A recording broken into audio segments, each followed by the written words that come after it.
चलिए फ्रेंड्स शुरू करते हैं आज का अपना वीडियो। आज के इस वीडियो में आपको बताऊंगा क्लास 9th के लिए साइंस का मॉडल क्वेश्चन पेपर जो कि वर्ष 2021 के लिए वेरी रिमुस्ट है। अगर आप क्लास 9th में हैं तो इस वीडियो को लास्ट तक जरूर देखिए, क्योंकि आज के इस वीडियो में आपको बताऊंगा आदर्श प्रश्न पत्र यानी कि प्रतिदर्श प्रश्न पत्र होगा। आपका मॉडल क्वेश्चन पेपर होगा जो कि क्लास 9th का होगा, साइंस का होगा यानी विज्ञान का आपका मॉडल क्वेश्चन पेपर है, जिसमें टाइम 3 घंटे का है। यानी 3 घंटे के अंदर अंदर आपको पेपर को सोल्यूशन करना होगा। मैक्सिमम मार्क्स यानी 75 मार्क्स का आपका यह क्वेश्चन पेपर है। अगर आप क्लास 9th में हैं तो इस वीडियो को लास्ट तक जरूर देखिएगा, क्योंकि यह वीडियो बहुत ही यूजफुल होने वाला है क्लास 9th वालों के लिए। तो फुल सॉल्यूशन साथ बताने वाला हूं आज का यह वीडियो।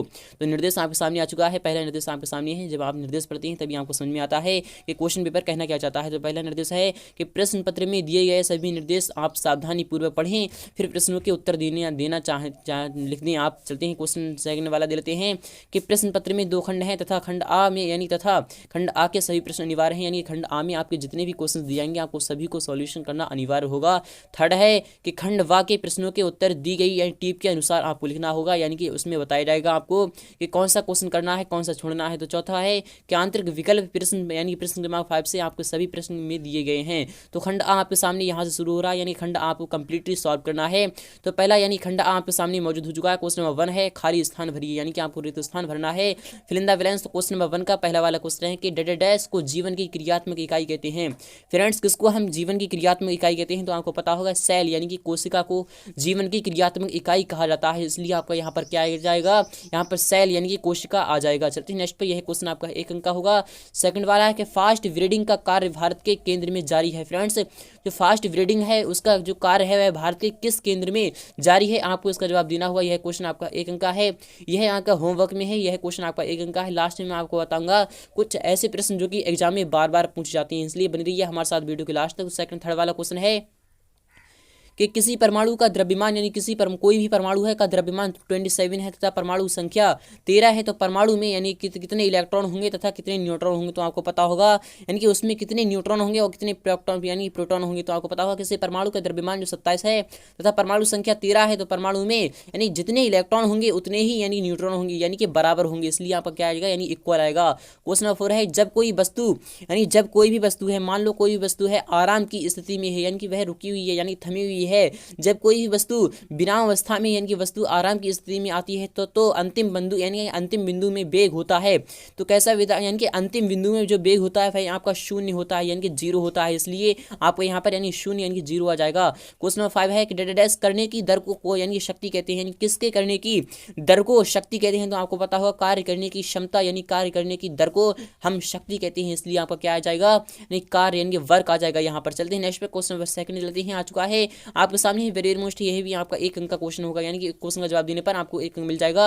यह क्वेश्चन में आपके 5 क्वेश्चन है, यानी कि आपको 5 अंक मिल जाएगा। यह क्वेश्चन आपका वेरी मोस्ट है। सही जोड़ियां बनाइए, यानी कि आपको मैच द वर्ड्स आपको मिलान करना होगा। प्रत्येक सही जोड़ी पर आपको क्लिक करना है, यानी कि आपको मिलान करना होगा। फ्रेंड्स, पहला क्वेश्चन है यानी क्वेश्चन नंबर 2 का पहला वाला क्वेश्चन है, आ चुका है। खंड आ में है और खंड वा में है जैविक तथा अजैविक यानी जैविक तथा अजैविक घटक का पूर्ण समन्वय जो होता है वह क्या कहलाता है? तो वह कहलाता है आपका पारिस्थितिक तंत्र, यानी कि पारिस्थितिकी तंत्र कहलाता है, इसलिए आपका विकल्प सेकंड वाली पर चला जाएगा। जीवों के शरीर में रचनात्मक तथा कार्यात्मक जो परिवर्तन होता है वह किसके कारण होता है? तो आपको पता होगा जीवों के जो शरीर में रचनात्मक तथा कार्यात्मक परिवर्तन होता है वह अनुकूलन कहलाता है। जी फ्रेंड्स, अनुकूलन कहलाता है, इसलिए आपका विकल्प थर्ड वाले पर चला जाएगा।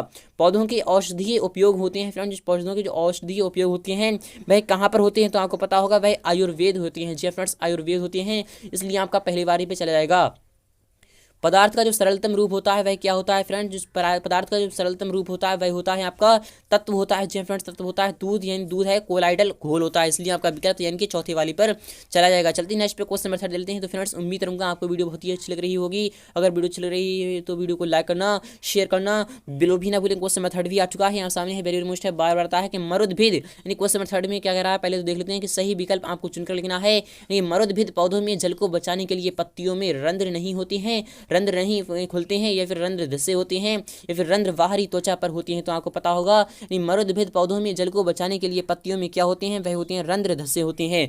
जी फ्रेंड्स, रंध्र धसे होते हैं, इसलिए आपका विकल्प क्या आएगा? वह आएगा आपका उस नंबर यहाँ पर सी वाला, यानी सी वाला आपका सही हो जाएगा, यानी रंध्र धसे होते हैं। चलते हैं नेक्स्ट पे, क्वेश्चन नंबर यानी कि सेकंड वाला दे लेते हैं। आ चुका है, यहाँ सामने है, वेरी मोस्ट है कि आवर्तों में, यहाँ पर बात हो रही आवर्तों में परमाणु संख्या बढ़ने के साथ साथ धात्विक गुण कम होते हैं, धात्विक गुण बढ़ते हैं, रासायनिक क्रियात्मक क्रियात्मकता घटती है, रासायनिक क्रियात्मकता बढ़ती है। तो आपको पता होगा आवर्तों में परमाणु संख्या बढ़ने के साथ साथ क्या होता है, वह आपका क्या होता है, आपको इसका जवाब कमेंट बॉक्स में देना होगा। यह क्वेश्चन भी आपका मोस्ट है। क्वेश्चन नंबर 30 मोस्ट है, बार बार आता है कि किसी परमाणु द्वारा इलेक्ट्रॉन को ग्रहण करने तथा छोड़ने की क्रिया को कहते हैं रासायनिक बंध कहते हैं, आयनिक त्रिज्या कहते हैं, आयनन विभव कहते हैं, इलेक्ट्रॉन बंधुता कहते हैं। तो आपको पता होगा क्वेश्चन नंबर 30 का जवाब क्या आएगा, तो वह आएगा आपका यानी कि बराबर, यानी कि यहाँ पर क्या रहा है, तो आपको यह है यानी कि बहुत ध्यान समझना है। यहाँ पर क्या बात हो रही है, किसी परमाणु द्वारा इलेक्ट्रॉन को ग्रहण तथा छोड़ने की क्रिया को कहते हैं रासायनिक बंध कहते हैं, यानी कि आयनिक विभव कहते हैं, इलेक्ट्रॉन विद्युतता कहते हैं। तो आपको पता होगा यानी कि इलेक्ट्रॉनों का यहाँ पर यानी ग्रहण और त्याग यानी कि हो रहा है, तो आपको यहाँ पर क्या आएगा, रासायनिक बंध भी आ सकता है, आयनिक त्रिज्या नहीं आ सकती है, बल्कि आपका इलेक्ट्रॉन बंधुता, यानी कि आपका क्वेश्चन नंबर यहाँ पर डी वाला सही हो जाएगा। क्वेश्चन नंबर 4 है, वेरी वेरी मोस्ट है, बार बार आता है, दो वस्तुओं के बीच में जी मान निर्भर नहीं करता है, सूर्य में या फिर चंद्रमा में या फिर माध्यम में या फिर सूर्य तथा चंद्रमा में। तो आपका यहाँ पर जवाब क्या आएगा, क्वेश्चन नंबर 4 का आपका यहाँ पर जवाब क्या आना चाहिए, तो क्वेश्चन नंबर 4 का आपका जवाब क्या है, तो आपको यह बताना होगा। क्वेश्चन नंबर 4 का जवाब क्या है, यानी दो वस्तुओं के बीच जी का मान यानी जो गुरुत्वाकर्षण का मान होता है वह निर्भर नहीं करता है, क्या सूर्य में यानी कि जो सूर्य है उस यानी उसमें यानी कि जी का मान निर्भर नहीं करता है, या फिर चंद्रमा में नहीं करता है, या फिर माध्यम में या फिर सूर्य तथा चंद्रमा में। तो आपका यहाँ पर जवाब आएगा ऑप्शन नंबर यहाँ पर सी, यानी कि माध्यम में नहीं करता है, इसलिए आपका विकल्प यहाँ पर सवाल सही हो जाएगा। क्वेश्चन नंबर 5 है, वेरी वेरी मोस्ट है, बार बार आता है कि सूखा रोग एक प्रकार का है, अल्पोषण है, कुपोषण है, अतिपोषण है, या फिर उक्त सभी बातें शामिल है। तो आपको यहाँ पर जवाब क्या आएगा, यानी अतिपोषण भी हो सकता है, कुपोषण भी होता है। फिलहाल का आपका क्वेश्चन नंबर यहाँ पर बी वाला सही हो जाएगा। चलते नेक्स्ट पे क्वेश्चन 4 है, वेरी वेरी मोस्ट है, बार आता है, एक शब्द में आपको उत्तर देना होगा, यानी कि एक शब्द में आपको इसका आंसर देना होगा। क्वेश्चन 4 है, वेरी वेरी मोस्ट है, बार आता है। क्वेश्चन 4 क्या कह रहा है, यानी कि जीवाश्म वनस्पति के प्रसिद्ध वैज्ञानिक का नाम आपको लिखना होगा। फ्रेंड्स जो बीरबल यानी कि आपका यहाँ पर जवाब क्या आएगा, तो फ्रेंड्स मैं आपको बता रहा हूँ इसका जवाब क्या आएगा, जीवाश्म वनस्पति के विश्व यानी प्रसिद्ध जो वैज्ञानिक हैं उनका नाम है आपका बीरबल, यानी कि बीरबल साहनी। जी फ्रेंड्स आपका यहाँ पर आएगा बीरबल साहनी। चलते हैं नेक्स्ट पे क्वेश्चन नंबर 2 लेते हैं कि चरक संहिता का यानी चरक संहिता है कहाँ की देन है। तो आपको पता होगा यानी चरक संहिता है वह कहाँ की देन है, तो वह आपकी यानी कि भारत की यानी कि इंडिया की देन है। चलते हैं नेक्स्ट पर क्वेश्चन नंबर 3 है कि मेंडलीव की आवर्त सारणी में अति लघु यानी कि आवर्त कौन सा है। तो आपको पता होगा मेंडलीव जो आवर्त सारणी है उसमें अति लघु जो आवर्त वह कौन सा है। तो क्वेश्चन नंबर 3 का आपका जवाब क्या आएगा, वह यानी कि पहला है। जी फ्रेंड्स आपका पहला आ जाएगा यहाँ पर। चलते हैं नेक्स्ट पर, किसी परमाणु के बाह्यतम कोश को क्या कहते हैं। तो किसी परमाणु का जो बाह्यतम कोश होता है यानी कि जो बाहरी कोश होता है उसको क्या कहते हैं। क्वेश्चन 4 का आपका जवाब आएगा संयोजी यानी कि संयोजी आवर्त कहते हैं। जी फ्रेंड्स आपका यहाँ पर आ जाएगा संयोजी आवर्त। चलते हैं नेक्स्ट पे क्वेश्चन 5 है, जब कैथोड किरणें यानी कि यहाँ पर बात हो रही है जब कैथोड किरणें टंगस्टन धातु से टकराती हैं तो कौन सी किरणें उत्पन्न होती हैं। तो आपकी होती हैं एक्स किरणें। जी फ्रेंड्स एक्स किरणें होती हैं, यानी कि आपका यहाँ पर जवाब आ जाएगा एक्स किरणें। खंडवा भी आ चुका है यहाँ सामने, खंड आपका मोस्ट था, खंडवा भी आपका मोस्ट है, बट यहाँ पर बताया जाएगा आपको कितने क्वेश्चन का जवाब देना है। तो पहला क्वेश्चन आ चुका है खंडवा में कि जीवाश्म ईंधन किसे कहते हैं। यह क्वेश्चन आपका 4 अंक का होगा, इसलिए आपको बहुत ही ध्यान से और बहुत अच्छी तरीके से समझना होगा। खंडवा में क्या कह रहा है यानी जीवाश्म ईंधन किसे कहते हैं। तो आपको मैं बता रहा हूँ जीवाश्म ईंधन यानी कि बे ईंधन, यहाँ पर मैं आपको बता रहा हूँ, फिलहाल के लिख कर तो नहीं दिखा सकता क्योंकि जगह बहुत कम है। फिलहाल की मैं इसकी परिभाषा आपको बता रहा हूँ, यानी कि वे ईंधन जिन्हें जीवाश्म से प्राप्त किया जाता है उन्हें जीवाश्म ईंधन कहते हैं। आपका यहाँ पर जवाब आ जाएगा कि वे ईंधन जिन्हें जीवाश्म से प्राप्त किया जाता है, जैसे कि कोई भी सड़ा गला यानी मनुष्य या फिर सड़ा गला कोई भी जानवर है या फिर कोई भी पौधे यानी पौधे पशु पक्षी हैं, उनसे जो जीवाश्म यानी कि उनके सड़ने से जो ईंधन हमें प्राप्त होता है वह जीवाश्म ईंधन कहलाता है। यानी पेट्रोलियम का निर्माण कई जीवों के मृत शरीरों से कि लाखों वर्ष पूर्व पृथ्वी के नीचे दब जाने से होता है। यह धीमी प्रक्रिया है, यानी यह धीमी प्रक्रिया होती है जिसमें कई करोड़ों वर्ष भी लग सकते हैं, जिसमें कई वर्षों का समय लगता है। इसलिए पेट्रोलियम का ऊर्जा यानी कि अनविकृत स्रोत माना जाता है। इसलिए आपका यहाँ पर जवाब क्या आएगा, तो परिभाषा आपकी 1 अंक की होगी, कारण आपका 3 अंक का होगा।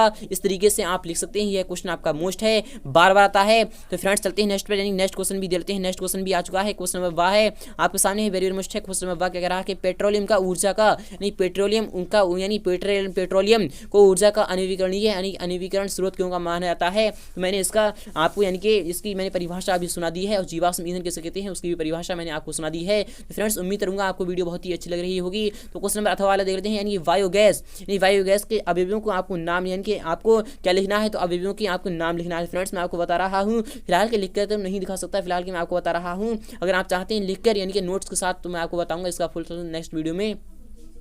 तो बायोगैस के 95% मीथेन, 2% कार्बन डाइऑक्साइड तथा कुछ प्रतिशत में हाइड्रोजन सल्फाइड और यानी कि बाष्प होती है। तो आपका यहाँ पर जवाब मैंने अभी भी जो बताया है वही आपका जवाब आ जाएगा। क्वेश्चन नंबर वाह है आपके सामने है, मोस्ट है, बार आता है। क्वेश्चन नंबर वाह क्या कर रहा है, यानी ठोस, यानी कि यहाँ पर बात हो रही बायोगैस का प्रयोग करने से यानी क्या होता है। तो यानी क्या मैं आपको बता रहा हूँ, तो ठोस जैव अपघटनीय पदार्थों की अनोक्सी अपघटन में बायोगैस बनती है। अतः आपका क्या आएगा, अपशिष्ट पदार्थों का प्रथम यानी प्रबंधन अच्छी तरह से हो जाता है, कम लागत में अधिक ऊर्जा यानी कि क्षमता वाला ईंधन प्राप्त होता है, उपयोग करने में सुरक्षित तथा प्रदूषण रहित होता है। तो आपको जवाब मिल चुका है। चलते हैं नेक्स्ट पर, नेक्स्ट क्वेश्चन लेते हैं। अथवा वाला क्वेश्चन भी आ चुका है यहाँ सामने, इसका भी अथवा वाला आ चुका है यहाँ सामने। फ्रेंड्स आपको अथवा वाला समझना है, विस्तार के साथ समझना होगा। फ्रेंड्स यह क्वेश्चन क्या कह रहा है आपको यह समझना होगा। तो फ्रेंड्स चलते हैं नेक्स्ट पर, नेक्स्ट क्वेश्चन लेते हैं।